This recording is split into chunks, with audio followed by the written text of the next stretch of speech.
Friends, இது வந்து பார்த்திங்கன்னா ஒரு 24 volt லாரிக்கான set.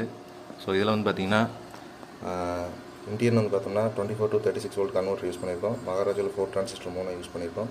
Left ரைட்டுக்காக 7 to 6 mono பண்ணி போட்டிருக்கோம். அடுத்த சரௌண்டுக்காக வந்து பார்த்திங்கன்னா 7 to 6 ஸ்டீரியோவை கொடுத்துருக்கோம். இதில் சப்போர்ட்டட் ஸ்பீக்கர்னு வந்து பார்த்தீங்கன்னா 8 இன்ச் லெஃப்ட் ரைட்டும் 6 இன்ச்சில் 4 இன்ச் நீங்கள் சரௌண்டுக்கு யூஸ் பண்ணிக்கலாம். சப்வூஃபர் வந்து பார்த்தீங்கன்னா 12 இன்ச் JBL நீங்கள் யூஸ் பண்ணிக்கலாம். பக்காவாக இருக்கும் உங்களுக்கு. ஸோ இதே மாதிரி 2 ஆம்ப் அசம்பிள் பண்ணியிருக்கோம். வேணுங்கிறவங்க கால் பண்ணுங்கள், எடுத்துக்கலாம். என்னோட ஆடியோ டெஸ்ட் கேட்போம்.